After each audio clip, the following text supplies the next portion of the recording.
Hi everyone, my name's Mike and this is part 3 of our review of the Adeptus Custodes Codex for 2022. Thanks to Games Workshop for providing the Codex for us to review. This episode covers the Captain Commander rules and upgrades. It also covers the Relics and Warlord Traits.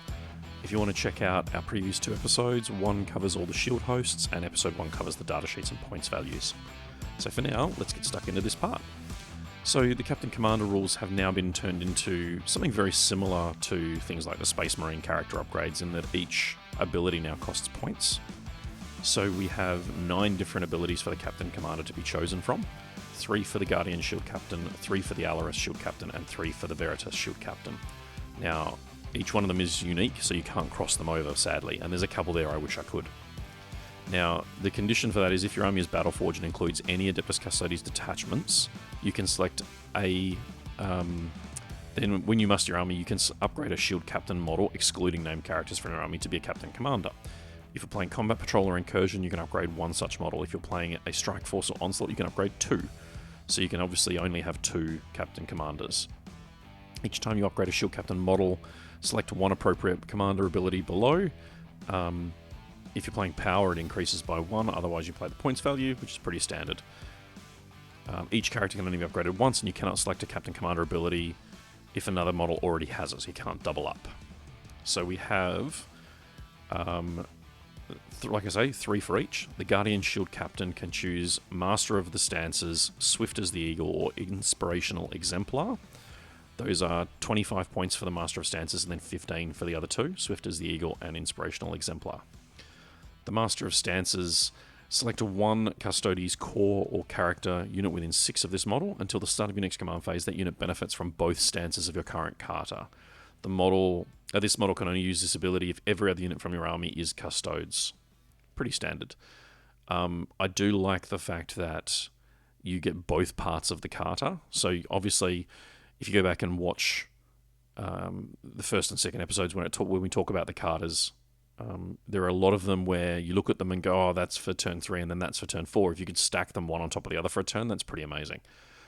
Swift as the Eagle. This model is eligible to declare a charge in a turn in which it advanced. Advance and charge is always good. Unfortunately, it is just on the base Captain model. Not terrible. I mean, he's still above most combat characters anyway, but obviously Swift as the Eagle would be great on a jet bike. Unfortunately, you can't do it. The last thing is Inspirational Exemplar. Add 3 to the range of this model's Inspirational Fighter ability to a maximum of 12. So that's his reroll aura, and obviously combining that with the Emissary's Shield Host would give it a full 12-inch aura, which is pretty scary. Again, you'll probably want that character in the midst of your army, giving that aura to as many models as possible. Moving into the Alaris Shield Captain, he gets Unstoppable Destroyer, Bane of Abominations, and Defiant to the last. Unstoppable Destroyer is 10 points, Bane of Abominations is 15, and Defiant to the last is 20 points. Unstoppable Destroyer, each time this model makes a pile-in or consolidation, it makes an additional 1-inch move, so it's a 4-inch rather than 3, which is really good. Each time this model makes a pile-in or heroic intervention move, it can move in any direction and can do so even if it is already touching an enemy model, so long as it finishes the move within engagement range of an enemy unit. This is huge. The ability for this character to literally leave combat and join combat with another unit when it makes a pile-in or heroic intervention. I don't think you can quite understate that, because even a unit that's in base-to-base with something like this mentions, you still pile in, and just a lot of the time you don't get to move because you're already in base-to-base. This is a real mess with combat, charging things, getting within 1 inch of something, then using your pile-in move to sort of slingshot yourself into something else. Now, obviously, you can only declare you can only fight against what you declared against, but it does mean you can sort of manipulate mid and late game ongoing combats more than anything else. But just the ability to slingshot yourself around and, fighting something like Tau, you might think to yourself, you know what, I don't need to fight, I just need to tag something and stop it shooting. So I think there'll be players out there that get a lot of play out of the Alaris Shield Captain Unstoppable Destroyer rule. Bane of Abominations. Each time this model makes a melee attack against a monster character or vehicle, add 1 to the wound roll. Again, hand him an axe and watch him go. And Defiant to the last. If this model has less than its starting number of wounds, but more than half, add 1 to its attacks. If this model has half or less than half of its starting number of wounds, add 2 to its attack characteristic. Now, you obviously got 8 wounds on this guy to start with, so getting the extra attacks is really nice. That puts him out at 7 and 8 attacks, respectively, which is pretty good. The Veritas Shield Captain on Bike gets 3. Fierce Conqueror, Ceaseless Hunter, and Tip of the Spear. Fierce Conqueror is 15, Ceaseless Hunter is 20, and Tip of the Spear is 15. Fierce Conqueror, each time this model is selected to fight, after a unit piles in, if it is within 2 inches of 6 or more enemy models, they get +2 attacks. Again, 8 attacks on a Shield Captain on a Bike is just fine by me. Ceaseless Hunter, this model is eligible to declare a charge within a turn in which it fell back. Again, really good for the bike, so it keeps it nice and mobile with fly, and obviously falling back, you can move over enemy models.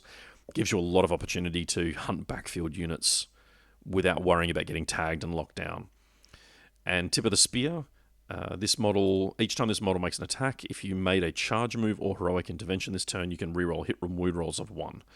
So this guy hits on 2s, rerolling 1s, and then he's strength 7 with +1 to wound and reroll wound rolls of 1.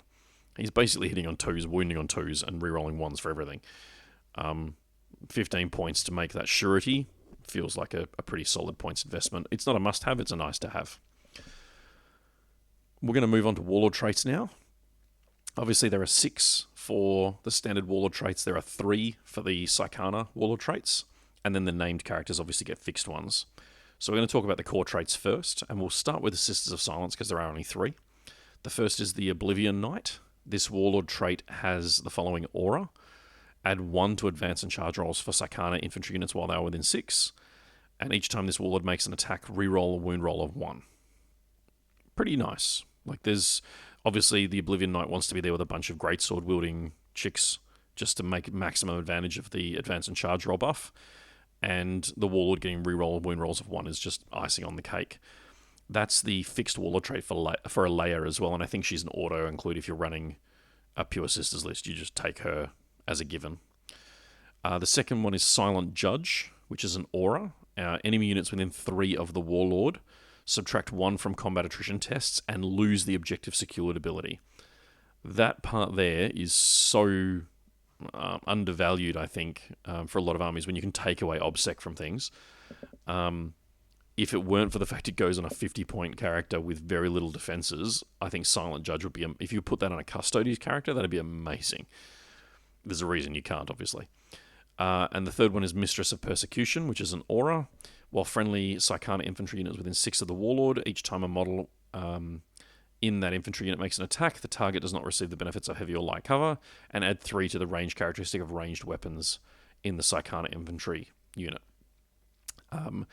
I can see you taking a standard knight character, taking this Warlord trait, giving her a flamer, and then taking a unit with flamers and getting a 15-inch flamer unit.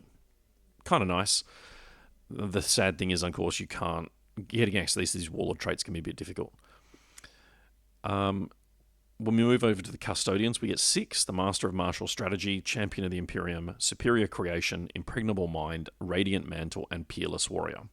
Now, Valerian picks up Peerless Warrior, whereas Transian picks up Champion of the Imperium. If he does gain his second Warlord trait, as described on his datasheet, then he gains the Master of Martial Strategy as well. So that's if he is the Warlord, and no one else is. No one else is, like, he follows his I must be the guy in charge unless someone else is otherwise. Now, this 6 Master of Martial Strategy, while this Warlord is on the battlefield, each time you spend a command point, roll a dice. On a 5+, you get the command point refunded. Nice. Once per battle in your command phase, if units from your army are using a martial kata, before selecting a kata stance for your army, you can change the order of your martial katas, primary, secondary, or tertiary. Note that this does not allow you to select kata stances more than once. That's really good just to allow you to manipulate which order you're using them in. It means you can kind of double back if you've skipped one particular stance that might help you. I feel like that could be very useful to you if used correctly. Champion of the Imperium. This Warlord is eligible to perform heroic intervention if it's within 6 horizontally. instead of 3. Each time this model makes a heroic intervention move, it can move up to 6 instead of 3. And you get to re-roll the hit roll when each time this Warlord makes an attack. I think, again, there's a lot of opportunities for shenanigans with a 6-inch heroic intervention, and the re-roll to wound, re-roll to hits is just gravy. Obviously, combining the Champion of the Imperium with something like the Alaris Terminator Captain Commander abilities could make for a seriously mobile character that just people aren't expecting. Superior Creation, it basically gives you a 5+ Feel No Pain. Impregnable Mind. In your opponent's psychic phase, this Warlord can attempt to deny the Witch as if it were a Psyker, and each time a Deny the Witch test is taken for this Warlord, add 1 to the result. Not bad. This Warlord counts as 2 additional models when determining control of an objective marker. This is cumulative with any other rules that make it count as additional models. That means that this Warlord counts as 4 models, which is pretty big. So, and because he's in, if you put this on, obviously the Terminator or the standard Guardian Captain, he'll be objective secured as well because he's infantry. So by himself, he has the ability to swing the tide on objective markers. And I feel like that's what you'd take this one for. You're not necessarily taking it for the deny, although the deny is nice if you're not running the Sisters units. Radiant Mantle is the next one. Each time an attack is made against this Warlord, subtract 1 from the hit roll. It's okay. I could see you combining that with a Blade character in combat, which means he's basically only hit on 5s or 6s, which is kind of fun. And Peerless Warrior is the last one. Each time this Warlord makes a melee attack, an unmodified wound roll of 6 inflicts 1 mortal wound in addition to any normal damage. Each time an attack made by this Warlord is allocated to an enemy model, the saving throw cannot be re-rolled. So that makes Valerian quite interesting as well, because he's already a decent combat character. So giving him mortal wounds and then forcing the opponent not to re-roll stuff, if you do choose to make him your Warlord, you don't feel too bad about that at all. We're going to move on to Relics now. Now, these have had some fairly significant overhauls, so we're going to cover them again one at a time. Eagle's Eye is a helm. It's infantry models only. Add 1 to the wounds characteristic of the bearer, which is great to start off with, and it can actually give you a 9-wound Terminator character. And then once per battle, before making a saving throw for the bearer, if the bearer activates the helms, if it does so, then until the end of the phase, the bearer has a 3+ invulnerable save. That's great for keeping you alive. I don't think there's too much to say about that other than the extra wound and the once per game 3+ invulnerable is pretty solid. The Auric Equilis is the biker model only. It's a jet bike. You can reroll charge rolls made for the bearer, and if you can already reroll charge, then you get +1 to your charge rolls. In addition, and I think this is one of the most interesting rules it gets, in your movement phase, when the bearer is selected to move, it can boost. If it does so, until the end of the phase, double its move characteristic, but it is not eligible to shoot or charge in the same turn. So that's a 28-inch move for that character. Again, getting him into position at the start of a game for a 28-inch move is great. Or late game, for pushing different things out of the way or securing a charge turn 5, that sort of thing. The next thing is the Gatekeeper. It's a Guardian Spear relic. It replaces the Guardian Spear on a model. The ability is each time a ranged attack is made with this weapon, that attack automatically hits the target. And the basic Gatekeeper shooting profile is a rapid fire 2, strength 5, neg 2, 2 damage at 24 inches. So auto hitting with strength 5, neg 2, 2 damage is nice. The melee profile is still +2, strength -3 and 2 damage, so it's not especially awesome. I feel like the Gatekeeper is, it's an interesting weapon, but I think there's better options. The Veiled Blade is a replacement for the Sentinel Blade. It's a standard pistol, strength 4, neg 1, 2 damage, and in combat it's +1 strength, neg 4, 2 damage. What makes it most interesting is you get 2 extra attacks. So again, with base 6 attacks, combine it with this, you're now at 8 attacks, and there's a couple of ways of stacking extra attacks under some of the Carters and some of the other stuff. You can get yourself out to 10 attacks. And that's at strength 6, neg 4, 2 damage. And then obviously if you combine it with certain other things, there's ways of making it ignore invulnerable saves. There's a few different ways you can go. So I think that the Veiled Blade does a lot of things right in the way that 40k is played, by giving you those extra dice, upping the AP, and then obviously keeping you at 2 damage. There's a lot to like there. Next one is the Obliterarium. Is a Relic Ballistarius grenade launcher. and it basically gives you an Assault 1, Strength 10, Neg 4, D3 plus 3 damage, 18-inch grenade launcher. Obviously only goes on a Terminator character, but you know what? That's really cool. I could see that going on a Vexilla character who's already got the auras and stuff and doesn't necessarily want to be engaged in combat but one has impact on the game. It could be a good place for it. The next one is the full Minarius Aggressor, which is for a Vexilla.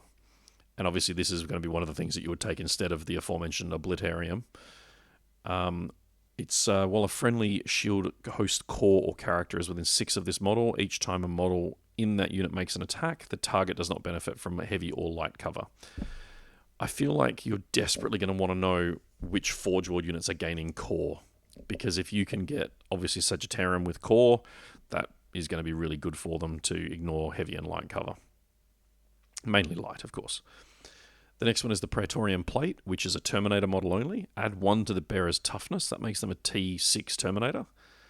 And then once per battle in the heroic intervention step of your opponent's charge phase, if the bearer is not within engagement range of enemy units, it can perform a teleport shunt.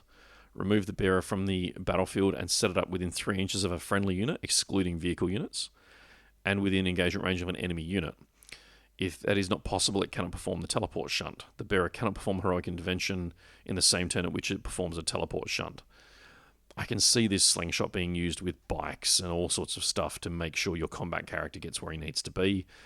The problem is, of course, if you're taking the Praetorium Plate, then you're only limiting yourself to the basic combat weapons, so you obviously have to pair it off well with timing it with the right Carter and the right target. The next one is the Castellan's Mark. Now, this is a pauldron, so it can go on anyone. At the start of the first battle round, you can select up to 2 friendly sword shield host units, remove those units from the battlefield, then set them up anywhere on the battlefield that is wholly within your deployment zone. If this mission uses strategic reserve rules, any of those units can be placed into strategic reserves without having to spend CP, regardless of how many units are already there. If both players have abilities that redeploy units, roll off and the winner chooses. So, instead of giving it to you as a stratagem, they've given it to you as a relic. And I think for such an elite army, I can see that being a very useful relic to have to allow you to reposition yourself when you've been outmaneuvered, or obviously you've got less drops than your opponent. They've sort of heavily weighted a deployment that you're not happy with. The last one is the Wrath Angelus. It's a Vexilla model only. Once per battle in your command phase, if the bearer is on the battlefield, select 1 point on the battlefield and place a marker on that point. At the start of your next command phase, roll 1d6 for each unit within 6 of that marker. Center of that marker, I should say, which I think is a very sensible thing for them to add. Adding 1 if the unit being rolled for is within 3 of the marker, of the center of the marker, and subtracting 1 if the unit being rolled for is a character. On a 2 to 5, it suffers D3 mortal wounds. On a 6+, the unit suffers D6 mortal wounds, and the marker is then removed. I like that the standard orbital strike is now just a relic, but again, I don't know whether I'd take it. I feel like if you're going to take a relic on one of the Vexilla, then you take the aggressor first, because obviously if you can tie that into a good shooting unit, and to be fair, all the good shooting units, when you're getting 2 damage on everything anyway. But it's an interesting one.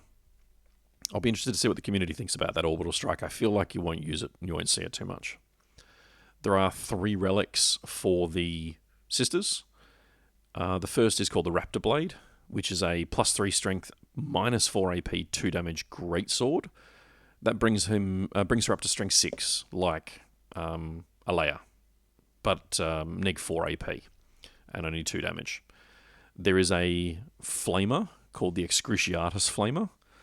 It's a 12-inch range, assault 6, and then it's strength 6, neg 3, 1 damage, and it obviously auto hits, which I think is hilarious. Because obviously that's going on a 50-point character with that flamer, and when you stack that with some of the other stuff you can do with the stratagem, and if you can somehow manage to get that Warlord trait in there as well, I think that could be a lot of fun. The last one is the enhanced Void Sheen Cloak, which changes the bearer's invulnerable save from a 5+ to a 4+, and you also subtract 1 from the enemy attacks, hit and wound rolls at the bearer. That's a great one. Unfortunately, you kind of want the enhanced Void Sheen Cloak and the Raptor Blade, because that toughness 3 with a 3-up armor and 5-up invulnerable is just not going to keep them around long enough. Even if you stack it to 4+ and -1 to hit and wound, you're not getting any output at that point, because the standard Great Blade's only strength 5. We're going to move on now to the chapter-approved rules, which are the matched play secondaries. There are 3 of them in the book. The first one comes out of No Mercy, No Respite, and it's called Might of Terror. It's a progressive objective, and you score 4 victory points at the end of the battle round if 1 or more enemy units were destroyed in this battle round and no Custodi or Psychana units from your army were destroyed. Oh, I feel that one could be really easy or really hard depending on your opponent. And obviously, if you build it right, you can kind of pick at the edges of enemy units and sort of pick them off to try and tip this one over. To max it out, you do need to do it 4 out of 5 turns. The second one is Battlefield Supremacy, Stand Vigil. It's a progressive objective. Score 3 victory points at the end of the battle round if you control more objective markers that are not within either player's deployment zone than your opponent does. I think with the right build you can do this, and the fact that all of your Custodian infantry are objective secured really helps in you doing this. There are some missions where there'll only be a couple of objectives outside of deployment zones, so again I think this will be situational. But if you've got a particularly aggressive army and you're willing to take the midfield, I think that you could probably make that one work.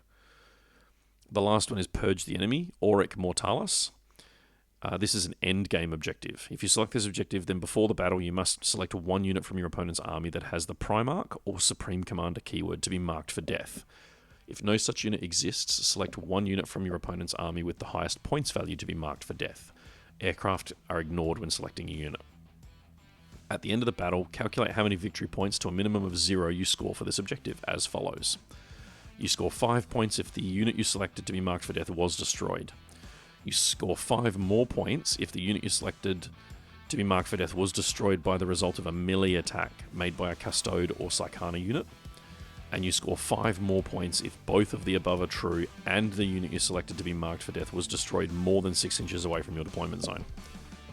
So to get the full 15, you have to kill the target in combat with a Custodian or Psychana unit at least 6 inches away from your deployment zone. Then, after you've worked out whether you get 5, 10 or 15 from it, you subtract 2 victory points for each unit from your army that the unit you marked destroyed. So if you, for example, have to pick Mortarion and Mortarion kills 4 units, you lose 8 victory points. The interesting thing, it does say to a minimum of 0, so you're not going to get a negative score for this, which is nice. But it does certainly feel very situational as to, do you want to try and kill Mortarion or Magnus? Even Gilliman, to be fair. But it is the Supreme Commander keyword, so there's not too many of those lurking around at the moment. So that covers the Relics, the Warlord Traits, and all the other bits and pieces that surround the core rules. We've got 1 episode left, which will be the Stratagems, which we'll go through. In the meantime, we hope you've enjoyed this. If you haven't checked out the other episodes, episode 1 covers the data sheets and the core army rules. Episode 2 covers the shield hosts. So until the next episode, we hope you've enjoyed this, and we'll see you there. Thanks.